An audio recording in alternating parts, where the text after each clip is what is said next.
Praise lord. హల్లెలూయా. ఒక సంవత్సరం ప్రణాళికతో అనుదిన బైబిల్ పఠనం.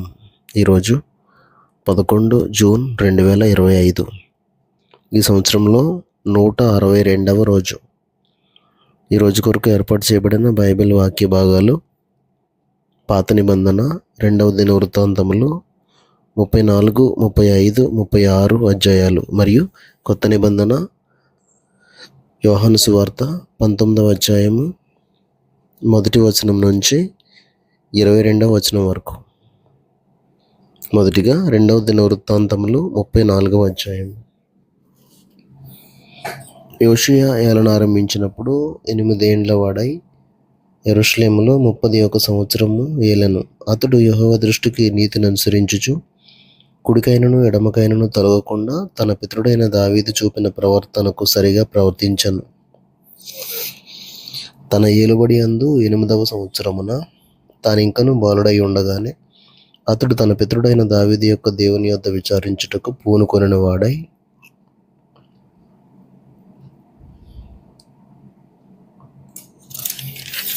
12వ ఏట ఉన్నత స్థలములను దేవతా స్తంభములను పడగొట్టి చెక్కిన విగ్రహములను పోత విగ్రహములను తీసివేసి యూదా దేశమును యెరూషలేమును పవిత్రం చేయనారంభించాను.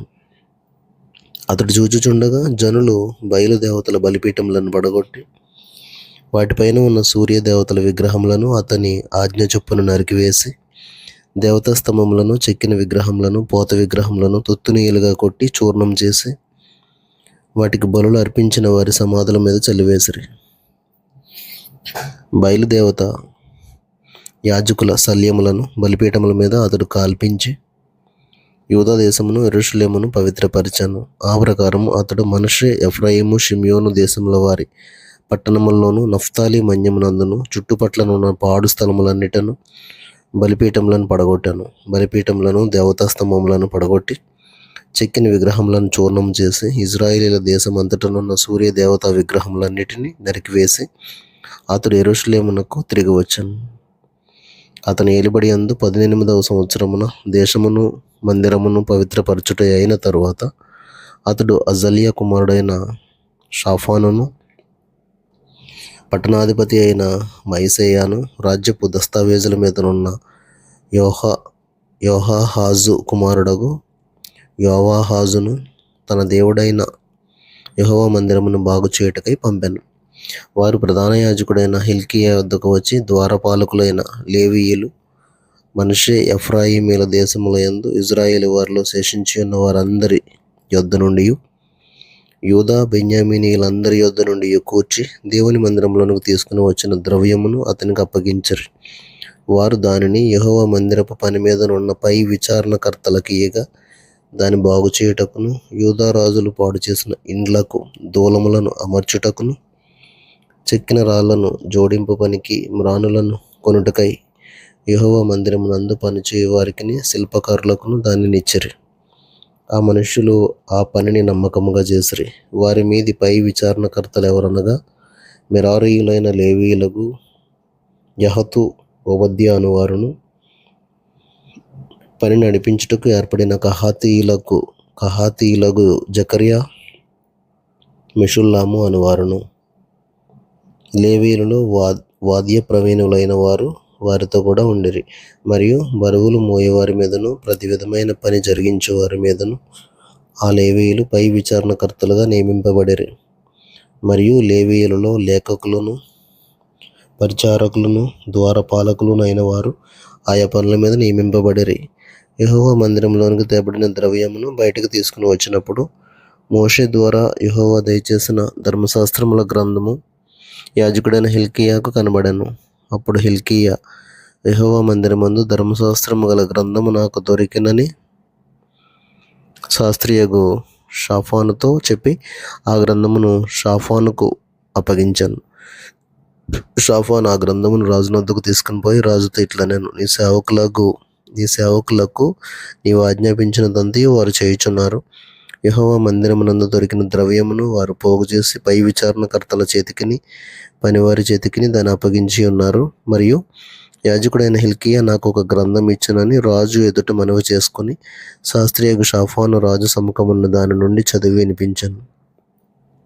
అతడు ధర్మశాస్త్రపు మాటలు చదివి వినిపింపగా రాజు విని తన వస్త్రములను చింపుకుని హిల్కీయాకును, షాఫాను కుమారుడైన అహీకాముకును, మీకా కుమారుడైన అబ్దోనుకును, శాస్త్రియగు షాఫానుకును, రాజు సేవకుడైన ఆసాయాకును ఇలాగున ఆజ్ఞ ఇచ్చాను. మీరు వెళ్ళి దొరికిన ఈ గ్రంథంలోని మాటల విషయమై నా కొరకును ఇశ్రాయేలు యూదా వారిలో శేషించి ఉన్న వారి కొరకును యెహోవా యొద్ద విచారించుడి. మన పితరులు ఈ గ్రంథమునందు రాయబడి ఉన్న సమస్తమును అనుసరింపకయు యెహోవా ఆజ్ఞలను గైకొనకయు నుండిరి గనుక యెహోవా కోపం మన మీదకి అత్యధికంగా వచ్చి ఉన్నది. అప్పుడు హిల్కీయాయును రాజు నియమించిన వారును సంగతిని గూర్చి విచారం చేయుటకై అర్హషుకు పుట్టిన తిక్వా కుమారుడును వస్త్రశాలకు పై విచారణకర్తయునగు షల్లూము యొక్క భార్య అయిన హుల్దా అను ప్రవక్త యొద్దకు పోయిరి. ఆమె అప్పుడు యెరూషలేమునకు చేరిన యూపభాగంలో కాపురముండెను. వారు ఆమెతో సంగతి చెప్పగా ఆమె వారితో ఇట్లనెను, ఇశ్రాయేలీయుల దేవుడైన యెహోవా సెలవిచ్చిందేమనగా, ఆలకించుడి. నేను ఈ స్థలము మీదకిని దాని కాపురస్తుల మీదకిని యూదా రాజు సముఖమున చదివి వినిపింపబడిన గ్రంథమునందు రాయబడి ఉన్న శాపములన్నిటినీ రప్పించదను. వారు నన్ను విసర్జించి ఇతర దేవతలకు ధూపం వేసి తమ చేతి పనుల వలన నాకు కోపం పుట్టించి ఉన్నారు గనుక నా కోపం ఈ స్థలము మీద మితి లేకుండా కుమ్మరింపబడను. నా యొద్దకు మిమ్మల్ని పంపిన వానికి ఈ వార్త తెలుపుడి, మరియు యెహోవా యొద్ద విచారించుడని మిమ్మల్ని పంపిన యూదా రాజుకు మీరు ఈ మాట తెలియచెప్పుడి. నీవు ఎవని మాటలు విని ఉన్నావో ఇశ్రాయేలీయుల దేవుడైన ఆ యెహోవా సెలవిచ్చిందేమనగా, నీ మనసు మెత్తనిదై ఈ స్థలము మీదను దాని కాపురస్తుల మీదను దేవుడు పలికిన మాటలను నీవు వినినప్పుడు నా సన్నిధిని నిన్ను నీవు తగ్గించుకుని నీ వస్త్రములు చింపుకొని నా సన్నిధిని కన్నీరు విడిచితివి గనుక నీ మనవిని నేను ఆలకించుతిని. నేను నీ పితరుల యొద్ద నిన్ను చేర్చుదును. నెమ్మది గలవాడవై నీవు నీ సమాధిలోనికి చేర్చబడదువు. ఈ స్థలము మీదకిని దాని కాపురస్తుల మీదకిని నేను రప్పించు అపాయము నీవు కనులారా చూడవు. వారు రాజునొద్దకు ఈ వర్తమానం తీసుకుని రాగా రాజు యూదా యెరూషలేములోని పెద్దలందరినీ పిలువనంపించి వారిని సమకూర్చెను. రాజును యూదా వారందరూ యెరూషలేము కాపురస్తులను, యాజకులను, లేవీయులను, జనులలో పిన్న పెద్దలందరూ యెహోవా మందిరమునకు రాగా యెహోవా మందిరమందు దొరికిన నిబంధన గ్రంథపు మాటలన్నీ వారికి వినిపింపబడెను. పిమ్మట రాజు తన స్థలమందు నిలువబడి, నేను యెహోవాను అనుసరించుచు ఆయన ఇచ్చిన ఆజ్ఞలను, శాసనములను, కట్టడలను పూర్ణ మనసుతోనూ పూర్ణ హృదయంతోనూ గైకొనుచు ఈ గ్రంథమందు రాయబడిన నిబంధన మాటల ప్రకారంగా ప్రవర్తించుదునని యెహోవా సన్నిధిని నిబంధన చేసుకున్నాను. మరియు అతడు యెరూషలేమునందున్న వారినందరినీ, బెన్యామీనీయులందరినీ అట్టి నిబంధనకు ఒప్పుకొనజేశాను గనుక యెరూషలేము కాపురస్తులు తమ పితరుల దేవుడైన దేవుని నిబంధన ప్రకారం ప్రవర్తించిరి. మరియు యోషియా ఇశ్రాయేలీయులకు చెందిన దేశములన్నిటిలో నుండి హేయమైన విగ్రహములన్నిటినీ తీసివేసి ఇశ్రాయేలీయులందరూ తమ దేవుడైన యెహోవాను సేవించినట్లు చేశాను. అతని దినములన్నీ వారు తమ పితరుల దేవుడైన యెహోవాను అనుసరించటం మానలేదు. 2వ దినవృత్తాంతములు 35వ అధ్యాయము. మరియు యోషియా యెరూషలేమునందు యెహోవాకు పస్కా పండుగ ఆచరించెను. మొదటి నెల 14వ దినమున జనులు పస్కా పశువును వధించిరి. అతడు యాజకులను వారి వారి పనులకు నిర్ణయించి యెహోవా మందిర సేవను జరిగించుటకై వారిని ధైర్యపరిచి ఇశ్రాయేలీయులకందరికీ బోధ చేయువారును యెహోవాకు ప్రతిష్ఠితులనైన లేవీయులకు ఇలాగ ఆజ్ఞ ఇచ్చాను. పరిశుద్ధమైన మందసమును మీరిక మీ భుజముల మీద మోయక ఇశ్రాయేలీయుల రాజైన దావీదు కుమారుడు సొలొమోను కట్టించిన మందిరంలో దాని నుంచుడి. మీ దేవుడైన యెహోవాకును ఆయన జనులైన ఇశ్రాయేలీయులకును సేవ జరిగించుడి. ఇశ్రాయేలీయుల రాజైన దావీదు రాసి ఇచ్చిన క్రమము చొప్పునను అతని కుమారుడైన సొలొమోను రాసి ఇచ్చిన క్రమము చొప్పునను మీ పితరుల ఇండ్లకు ఏర్పాటైన వరుసలను బట్టి మిమ్మును సిద్ధపరచుకొనుడి. జనుల ఆయా భాగములకు లేవీయులకు కుటుంబములలో ఆయా భాగములు ఏర్పాటగునట్లుగా మీరు పరిశుద్ధ స్థలమందు నిలిచి వారి వారి పితరుల కుటుంబముల వరుసలను బట్టి జనులైన మీ సహోదరుల కొరకు సేవ చేయుడి. ఆ ప్రకారము పస్కా పశువును వధించి మిమ్మును ప్రతిష్ఠించుకొని మోషే ద్వారా యెహోవా ఇచ్చిన ఆజ్ఞలను అనుసరించి దానిని మీ సహోదరుల కొరకు సిద్ధపరచుడి. మరియు యోషియా తన స్వంత మందలో 30,000 గొర్రె పిల్లలను, మేక పిల్లలను, 3,000 కోడెలను అక్కడనున్న జనులకందరికీ పస్కా పశువులుగా ఇచ్చెను. అతని అధిపతులను, జనులకును, యాజకులకును, లేవీయులకును మనఃపూర్వకంగా పశువులు ఇచ్చిరి. యెహోవా మందిరపు అధికారులైన హిల్కీయాయు, జకర్యాయు, యెహీయేలును పస్కా పశువులుగా యాజకులకు 2,600 గొర్రెలను, 300 కోడెలను ఇచ్చిరి.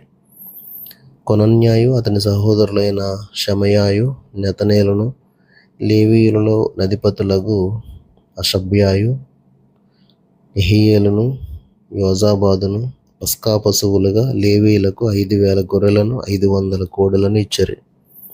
ఈ ప్రకారం సేవ జరుగుచుండగా రాజాజ్ఞను బట్టి యాజకులు తమ స్థలములోను, లేవీయులు తమ వరుసలలోను నిలువబడిరి.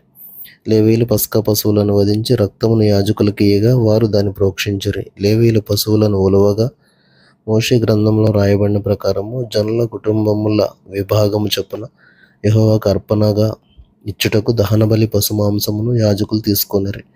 వారి ఎడ్లను కూడా ఆ ప్రకారముగానే చేసిరి. వారి విధి ప్రకారము పస్కా పశు మాంసమును నిప్పు మీద కాల్చిరి గాని ఇతరమైన ప్రతిష్టార్పణలను కుండల్లోను, బొరుసుల్లోను, పెనముల్లోను ఉడికించి జనులకందరికీ త్వరగా వడ్డించిరి. తరువాత లేవీయులు తమ కొరకును యాజకుల కొరకును సిద్ధం చేసిరి. అహరోను సంతతి వారగు యాజకులు దహనబలి పశు మాంసమును, క్రొవ్వును రాత్రి వరకు అర్పింపవలసి వచ్చెను గనుక లేవీయులు తమ కొరకును అహరోను సంతతి వారగు యాజకుల కొరకును సిద్ధపరిచిరి. మరియు ఆసాపు సంతతి వారగు గాయకులను, ఆసాపు హేమానులను, రాజునకు దీర్ఘదర్శియగు యెదూతూనును దావీదు నియమించిన ప్రకారముగా తమ స్థలమందుండిరి. ద్వారములన్నిటి యొద్దను ద్వారపాలకులు కనిపెట్టుచుండిరి. వారు తమ చేతిలో పని విడిచి అవతలికి వెళ్ళిపోకుండానట్లు వారి సహోదరులకు లేవీయులు వారి కొరకు సిద్ధపరిచిరి. ఈ ప్రకారము రాజైన హోషేయ ఇచ్చిన ఆజ్ఞను బట్టి వారు పస్కా పండుగ ఆచరించి యెహోవా బలిపీఠం మీద దహన బలులను అర్పించుట చేత ఆ దినమున ఏమీ లోపం లేకుండా యెహోవా సేవ జరిగెను. అక్కడనున్న ఇశ్రాయేలీయులు ఆ కాలమందు పస్కాను, పులియని రొట్టెల పండుగను 7 దినములు ఆచరించిరి. ప్రవక్తయగు సమూయేలు దినములు మొదలుకొని ఇశ్రాయేలీయులలో పస్కా పండుగ అంత ఘనముగా ఆచరింపబడి ఉండలేదు. యోషియాయు, యాజకులను, లేవీయులను, అక్కడనున్న యూదా, ఇశ్రాయేలు వారందరూ, యెరూషలేము కాపురస్తులను ఆచరించిన ప్రకారము ఇశ్రాయేలు రాజులందరిలో ఒక్కడైనను పస్కా పండుగను ఆచరించి ఉండలేదు. యోషియా ఏలుబడి యందు 18వ సంవత్సరమున ఈ పస్కా పండుగ జరిగెను. ఇదంతయు అయిన తరువాత యోషియా మందిరమును సిద్ధపరిచినప్పుడు ఐగుప్తు రాజైన నెకో యూఫ్రటీసు నది యొద్దనున్న కర్కెమిషు మీదకి దండెత్తి వెళ్ళుచుండగా యోషియా అతని మీదకి బయలుదేరాను. అయితే రాజైన నెకో అతని యొద్దకు రాయబారులను పంపి, యూదా రాజా, నీతో నాకేమి? పూర్వము నుండి నాకు శత్రువులగు వారి మీదికే గాని నేడు నీ మీదికి నేను రాలేదు. దేవుడు త్వర చేయమని నాకు ఆజ్ఞాపించాను గనుక దేవుడు నాతో కూడా ఉండి నిన్ను నశింపజేయకుండానట్లు ఆయన జోలికి నీవు రావద్దని చెప్పని ఆజ్ఞాపించాను.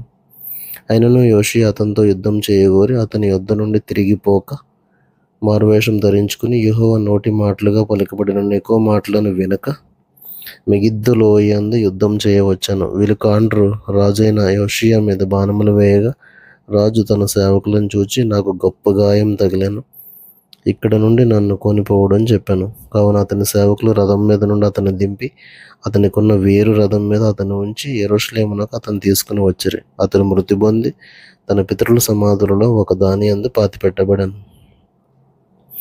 యూదా, యెరూషలేము వారందరూ యోషియా చనిపోయినని ప్రలాపం చేసిరి. యిర్మీయాయు యోషియాను గూర్చి ప్రలాప వాక్యం చేశాను. గాయకులందరూ, గాయకురాండ్రందరూ తమ ప్రలాప వాక్యములను అతని గూర్చి పలికిరి. నేటి వరకు యోషియాను గూర్చి ఇశ్రాయేలులో అలాగు చేయుట వాడుకాయెను. ప్రలాప వాక్యములలో అట్టివి రాయబడి ఉన్నవి. యోషియా చేసిన ఇతర కార్యములన్నిటిని గూర్చియు, యెహోవా ధర్మశాస్త్ర విధులను అనుసరించి అతడు చూపిన భయభక్తులను గూర్చియు, అతడు చేసిన సమస్త క్రియలను గూర్చియు ఇశ్రాయేలు, యూదా రాజుల గ్రంథమందు రాయబడి ఉన్నది. 2వ దినవృత్తాంతములు 36వ అధ్యాయం. అప్పుడు దేశపు జనులు యోషియా కుమారుడైన యెహోయాహాజును స్వీకరించి యెరూషలేములో అతని తండ్రి స్థానమున అతనిని రాజుగా నియమించిరి. యెహోయాహాజు ఏలన ఆరంభించినప్పుడు 23 ఏండ్ల వాడై యెరూషలేములో 3 నెలలు ఏలెను.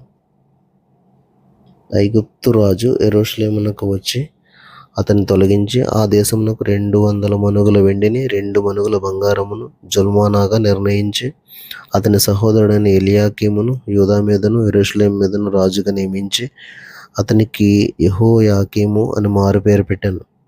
నెకో అతని సహోదరుడైన యెహోయాహాజును పట్టుకుని ఐగుప్తునకు తీసుకుని పోయాను.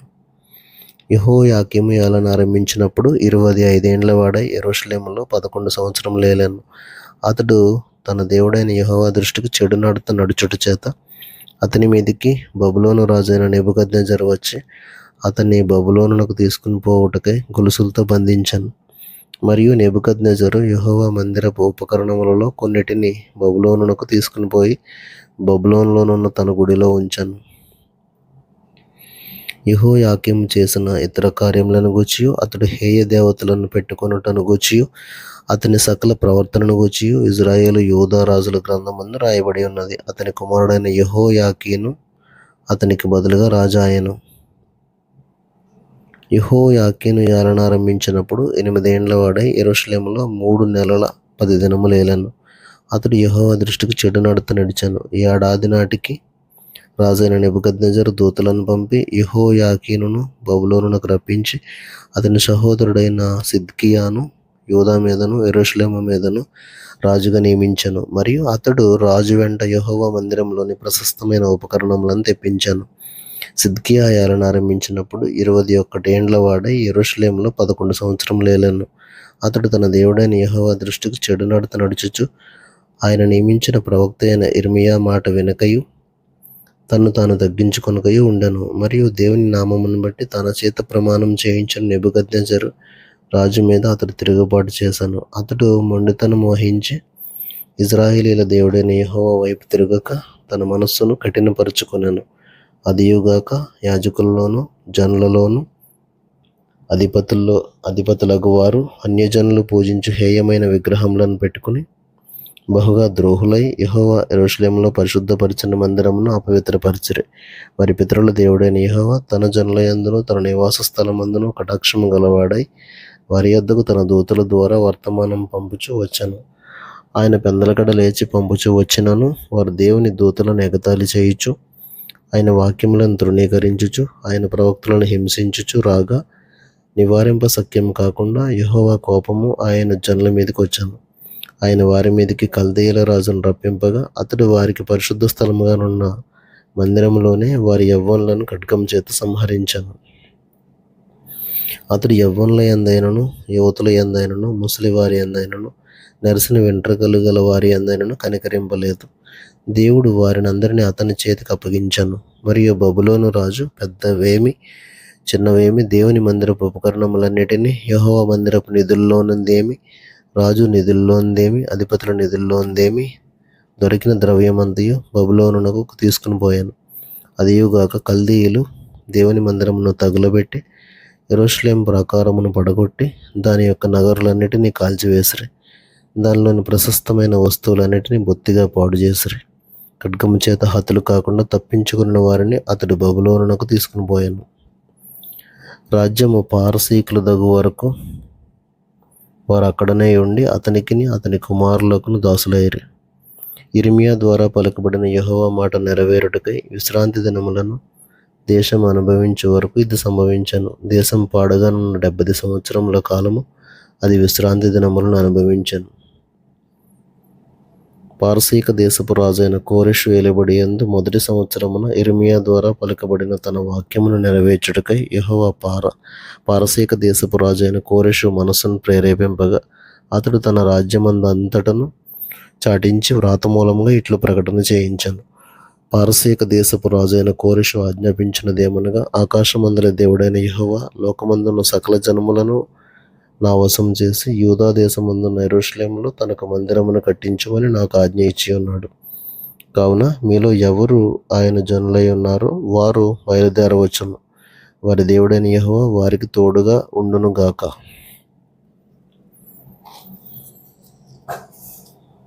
క్రొత్త నిబంధన యోహాను సువార్త 19వ అధ్యాయము 1 నుండి 22 వచనాలు.